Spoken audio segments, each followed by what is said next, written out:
Hello and welcome to the Fierce Fatty podcast. I am your host, Victoria Wellesby, and in this episode we're talking about how fat phobia stemmed from racism.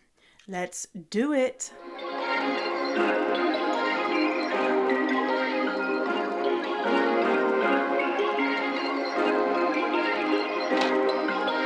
Perfect! You're listening to the Fierce Fatty podcast. I'm Victoria Wellesby, TEDx speaker, best-selling author and fat activist. I have transformed my life from hating my body with desperately low self-esteem to being a courageous and confident fierce fatty who loves every inch of this jelly. Society teaches us living in a fat body is bad, but what if we spent less time, money and energy on the pursuit of thinness and instead focused on the things that actually matter, like if pineapple on pizza should be outlawed, or if the mullet was the greatest haircut of the 20th century. So, how do you stop negative beliefs about your fat body controlling your life? It's the Fierce Fatty podcast. Let's begin.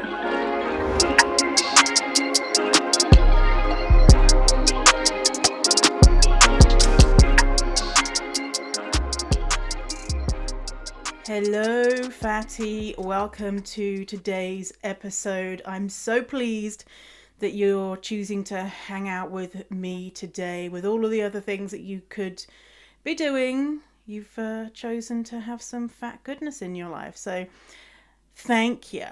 Now, with all that's been going on with going on in the world, I wanted to make this episode, and also I wanted to explicitly state my support for Black Lives Matter and say that Fierce Fatty, me, we are anti-racist. I'm anti-racist. Black bodies have been seen as the enemy for hundreds of years, and that's because we live in a white supremacist society, a society that I, as a white person, benefits from every single day. And murder of black people isn't something surprising or new to the black community, and it's only just now that some white people are beginning to take it seriously and beginning to understand their impact on black people and black communities. And that includes myself. So some things I wanted to share with you, some of the things that I'm doing to try and be a better ally.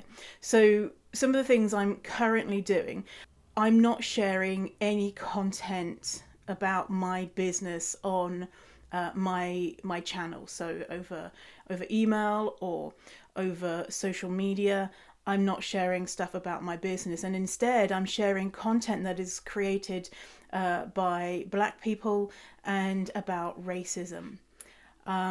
I have donated to Black Lives Matter Vancouver, which is my local chapter of Black Lives Matter. I've been educating myself and listening and learning. I yesterday listened to a couple of episodes of a podcast called 1619, and I had a discussion with a loved one about it. It's really good, a really good podcast. I'm going to link to it in the show notes.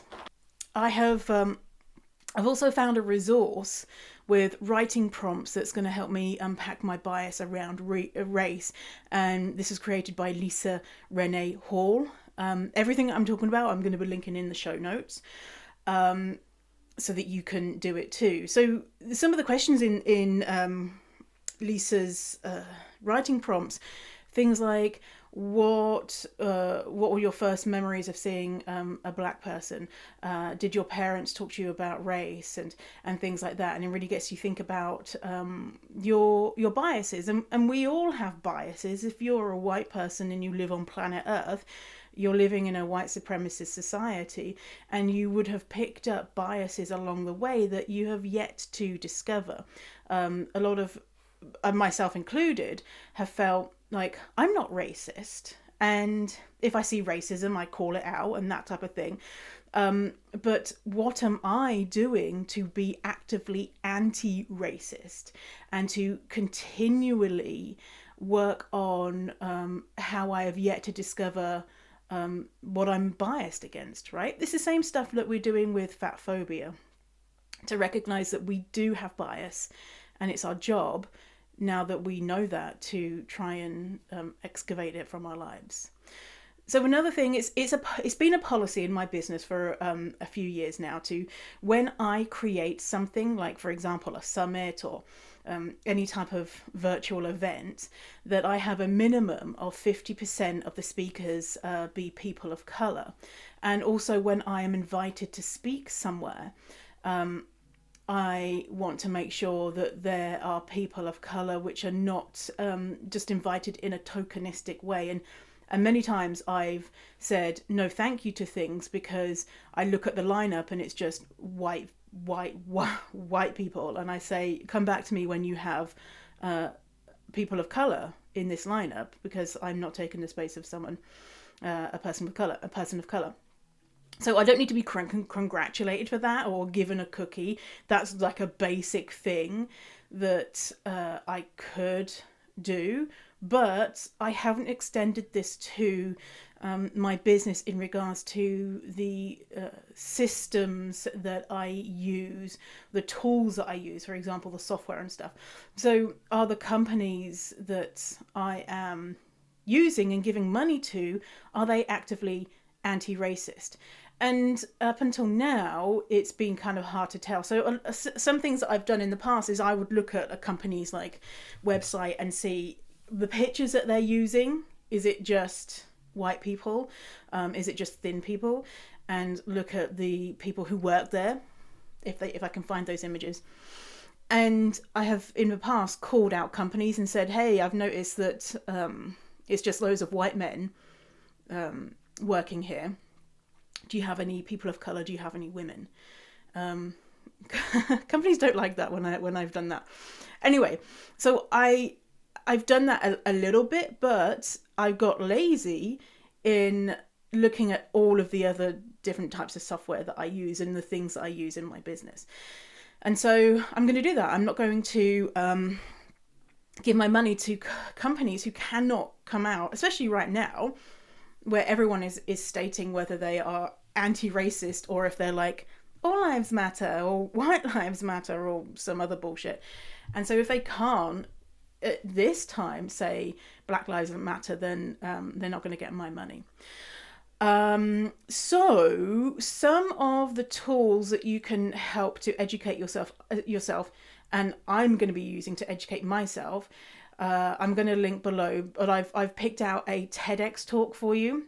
That podcast that I mentioned before is called 1619, and it's about how slavery transformed America. And 1619 is when the first group of about 20 black people were traded into slavery in what would become America. And it's very interesting. So check that out.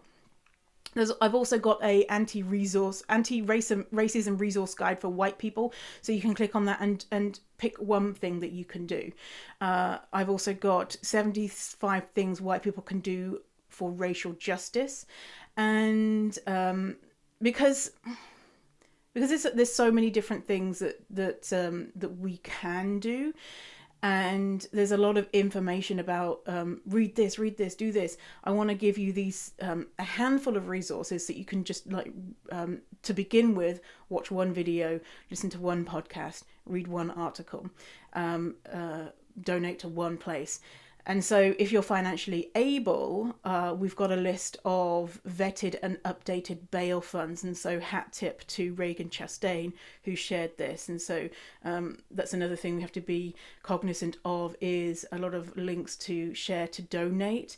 And sometimes we're not sure if these are, vetted and legitimate places, or if it's white people saying, give me my money, give you your money, and using it for nefarious things. Okay, so I am going to continue to work on my bias and work on how I haven't been doing enough, and I want to say I'm sorry. I'm sorry for not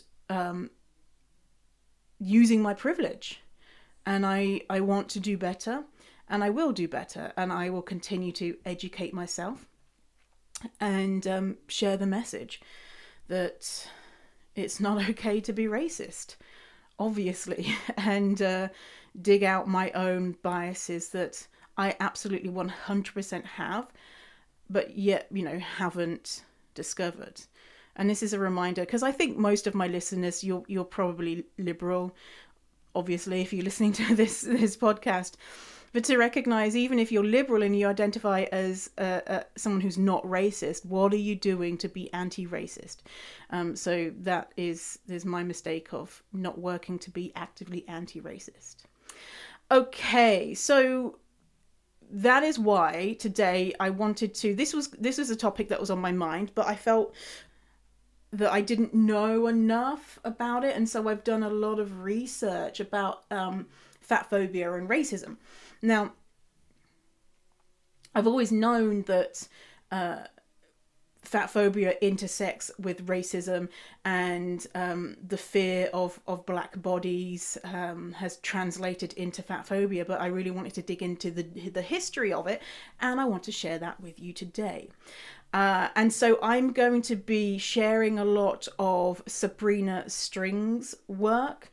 And Sabrina has a book called Fearing the Black Body, The Racial Origins of Fatphobia. And she's got other writings that she's done as well. She recently did a blog on, what is it called? It's not, quote unquote, obesity, it's slavery. We know why COVID-19 is killing so many black people.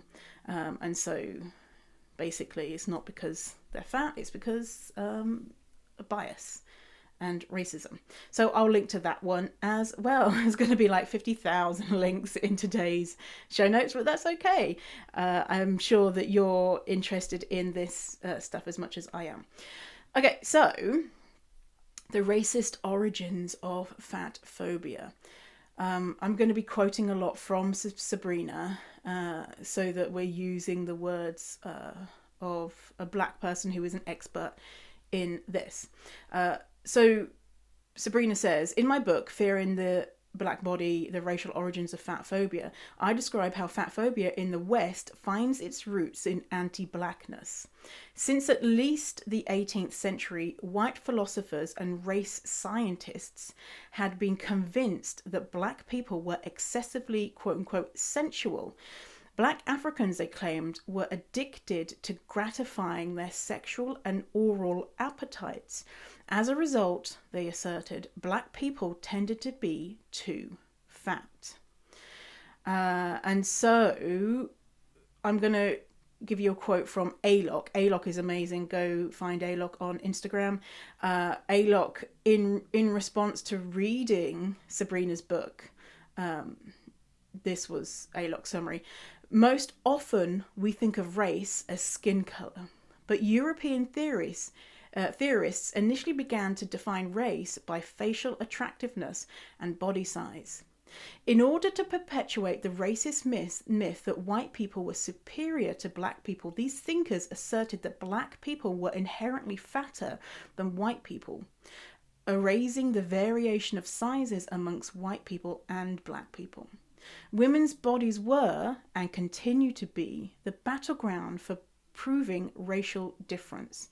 Despite black women having long been idolized across Europe, they were soon shifted from ascetic counterparts to counterpoints for white women.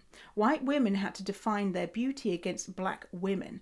Maintaining thinness was about the pursuit of Western rationalism, as experts maintained that fatness stifled one's ability to think clearly.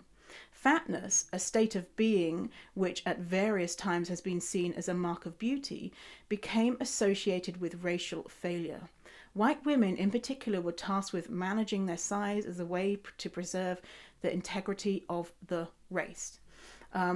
So basically, so some of the things that ALOC has said there about how black women were idolized was because at the time, do you remember, not that you remember when, but do you remember in the 18th century when you were like 300 years ago, but the the bustles that women would have at the back of their skirts, and they'd have a big they'd have something in there to make their bum look bigger. And so when they saw black bodies, and they saw some black bodies had bigger bums, they were like, well, how did they get them naturally when we have flat bums?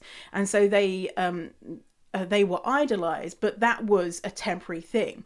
And also we have this myth that keeps getting perpetuated about how fat bodies used to be idolized throughout history, and that's not really true.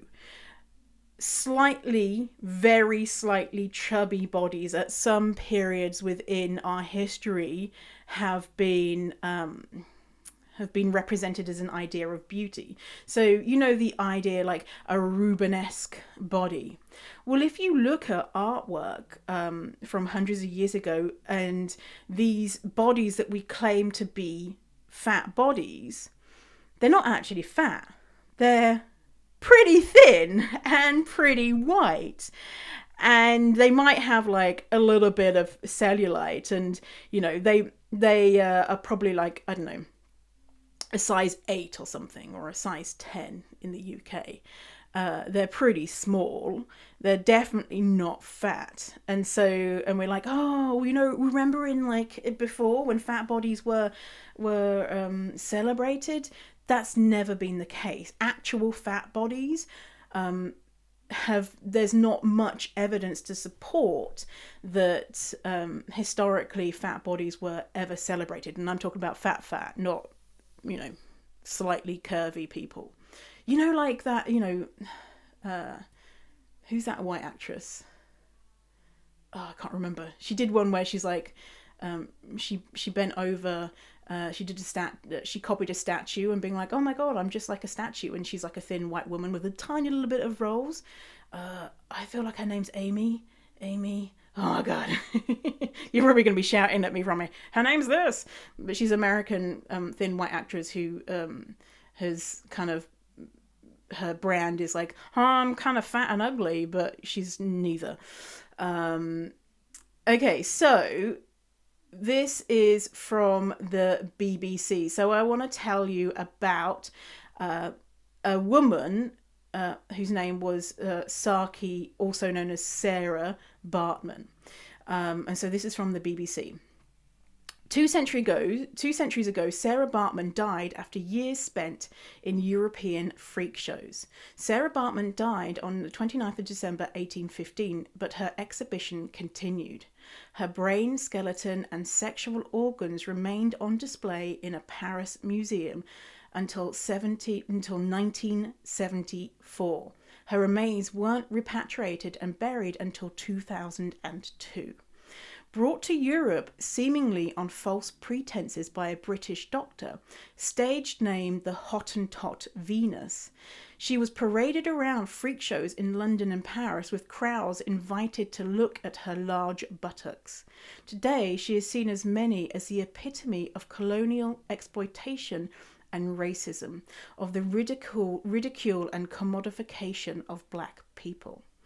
So we're going to learn more about Saartjie Baartman and how basically she was brought over from South Africa under, like this BBC article says, under false pretenses.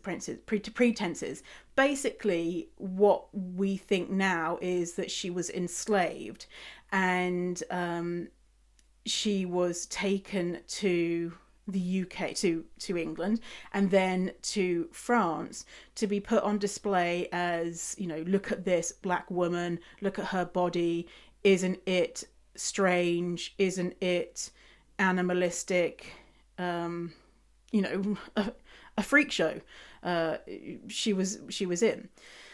And so Sabrina Strings writes about this in a post for Bust. This is a really great article. Go check it out. I also learned about Saartjie in a YouTube video and then this BBC article. But Sabrina, she looks at the intersection of racism and fatness. And so what Sabrina says is, quote, "A slave from Cape Town, Baartman was the human property of the British entrepreneur Alexander Dunlop. It was Dunlop's idea that she be brought to Europe and exhibited for lurid delight.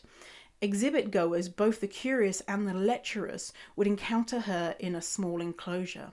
On a typical night, Baartman would be adorned with jewels and garments that had been poorly curated to represent the raiment of her tribe, the Khoikhoi, also referred to by Westerners as the Hottentot. She'd emerge from a dark corner wielding a spear. Then she'd slowly remove her coat, allowing it to dangle coquettishly from one shoulder to give the crowd a moment to take in her undulating curves. Her thick thighs, soft arms, and rounded belly were all major draws. But it was her general rotundity and jutting backside that brought throngs of spectators. It was these qualities that made Baartman an archetype of black femininity in the popular imagination. They were also what many believed proved racial scientific claims of African barbarity. Baartman's international fame popularized an idea that had been percolating since the 1700s, that black women were constitutionally thick-set, and that this was evidence of their savagery. So the 18th century, it was the height of the slave trade, and white people were exploring the idea of quote-unquote race science. It's bullshit, basically, racist, and pointing out racial differences. And so it was argued by these race scientists that black people were sensuous and they were sexual, and they were a step between white people and animals, and their bodies were evidence for this. And these race scientists and philosophers said that black people indulged in animalistic things. So they said, quote, food and fornication. And so with these studies, things started getting written down and put into publications. And so going on with what Sabrina says, quote, according to Buffon, so Buffon was a philosopher of, you know, this race science bullshit. According to Buffon, sub-Saharan Africans especially were able to remain well-fed with little effort given the local climate and their lush green surroundings. The result was that they were tall and plump, but simple and stupid.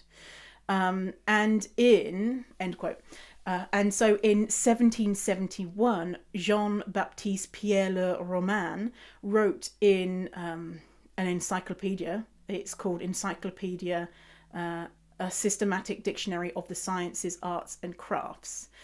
And this Jean-Baptiste fellow wrote, Africans were, and this is quoting from Sabrina, Africans were described as having a penchant for pleasure that makes them fairly unfit for hard labor, since they are generally lazy, cowardly, and very fond of gluttony. So this evidence, quote unquote evidence, is building to say that that black people are fat because they are gluttonous and because they are lazy and because they are animalistic. Racism. Hello. And this depiction of black bodies continues.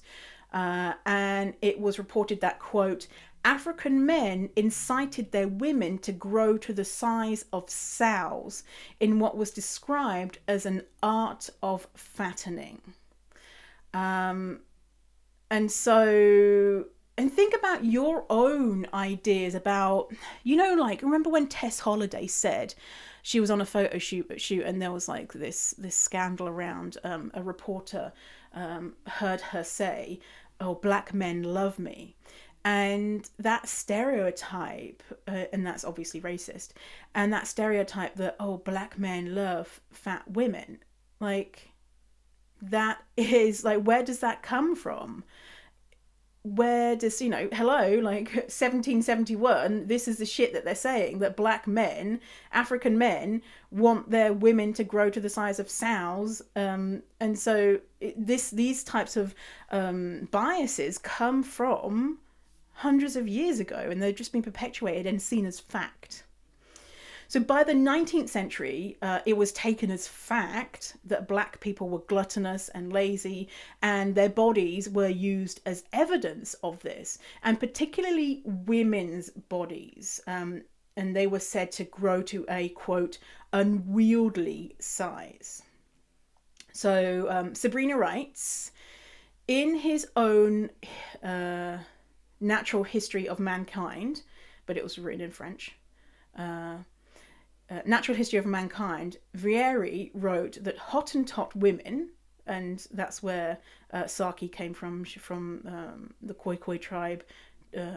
Westerners called it Hottentot. Hottentot women developed protruding buttocks and bellies that push out, intensifying the link between blackness and animality. Some like words are hard, which had been the aim of race scientists since at least Buffon. Vieri charged that Hottentot women's buttocks resembled those of four-legged creatures, and that they'd get so large they'd need to be supported with a small cart like a domesticated animal. It's just, yeah.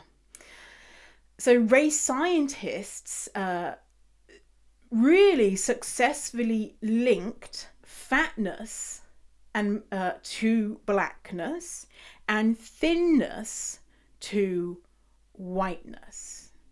And so the beauty ideals were, we as white people don't want to look like the savage black people who have fat bodies because they're gluttonous, they're animalistic, they're just interested in fornication and food, and they're lazy. And so, hell no, we don't want to be looking like them. And so we want to look like what white people look like, which is thin. Which is not true, because of course there were thin white, fat white people and thin black people. There's diversity of bodies. There were diversity of bodies then.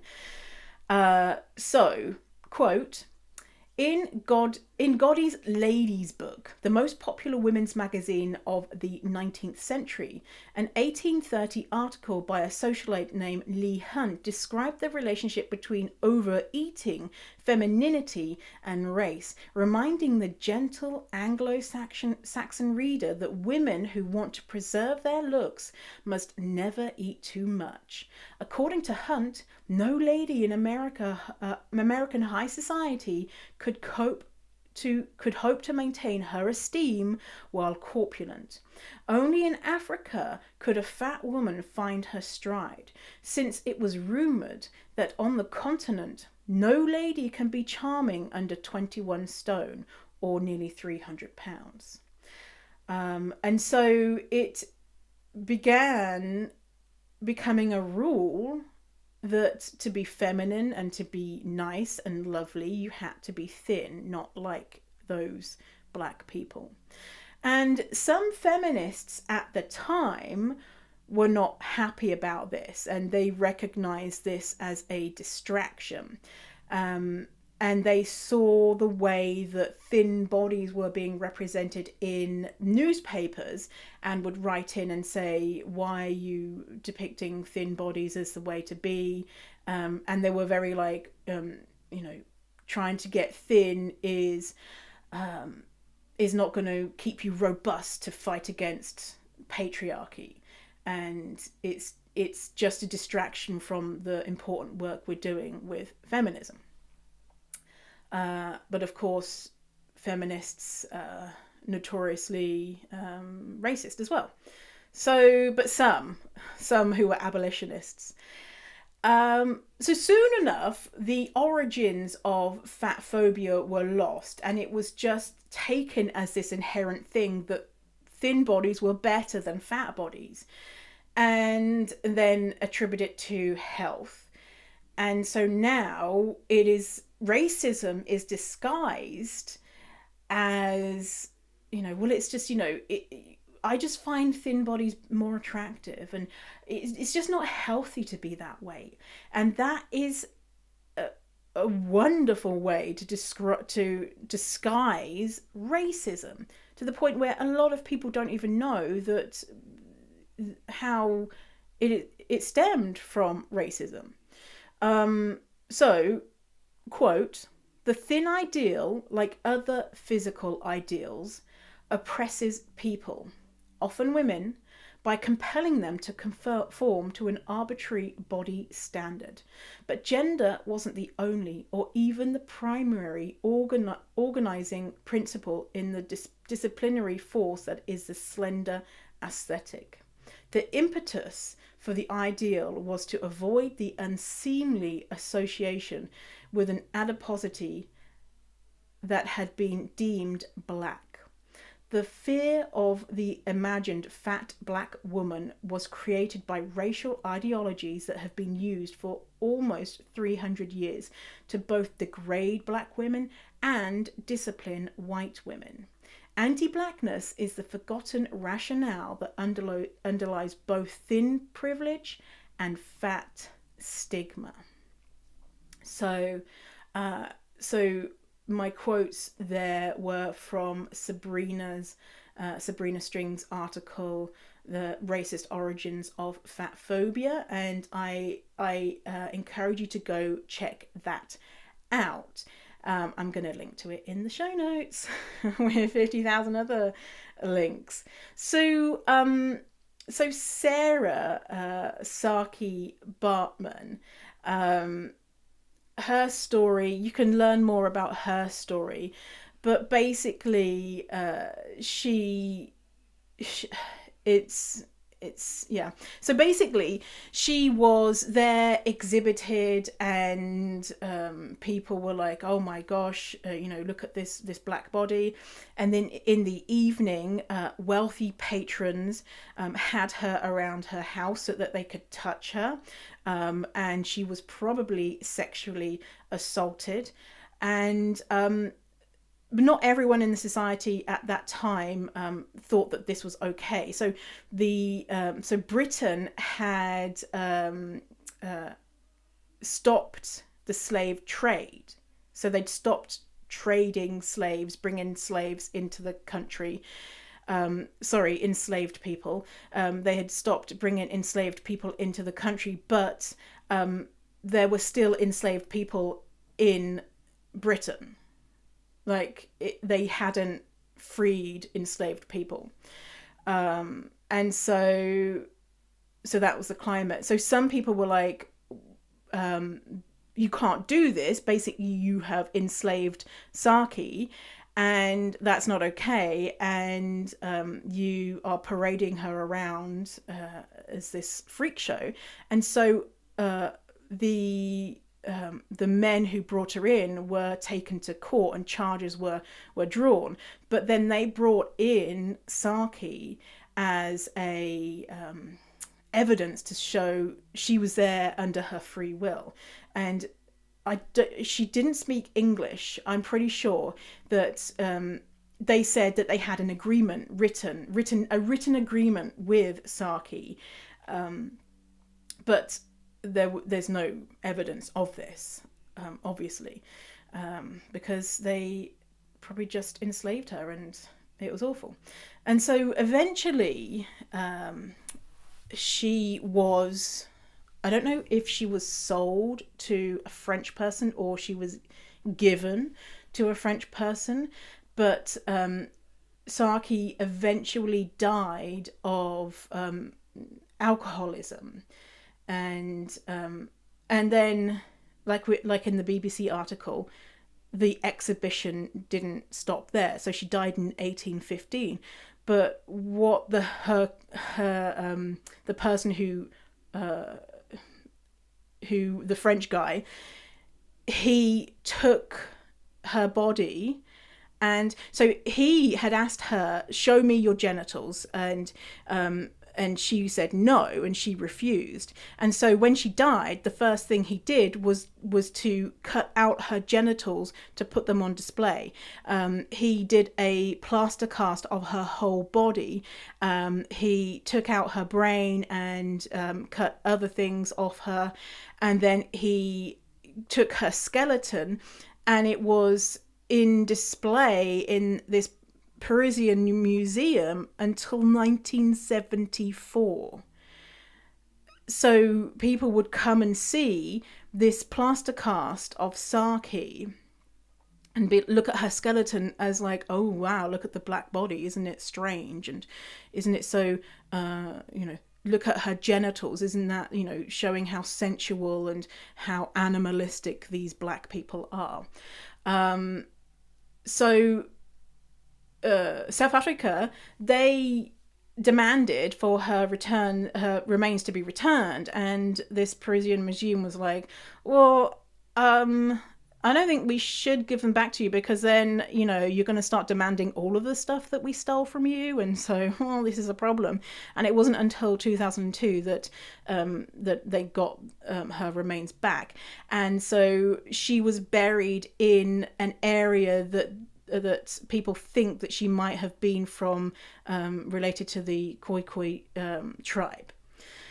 And so finally she got some, peace from being, looked at like this and whatnot. So that is the story of how fatphobia stemmed from racism, and there is a lot more to it, but this is a very kind of Cole's Notes, is that what you say, Cole's Notes, Americans say, people from the US say that anyway, overview of that. So go and get Sabrina Strings' book, Fearing the Black Body, The Racial Origins of Fatphobia. And also, Sabrina has been on many podcasts, and so clearly you're a podcast listener, so go and check her out, the podcasts, to learn more.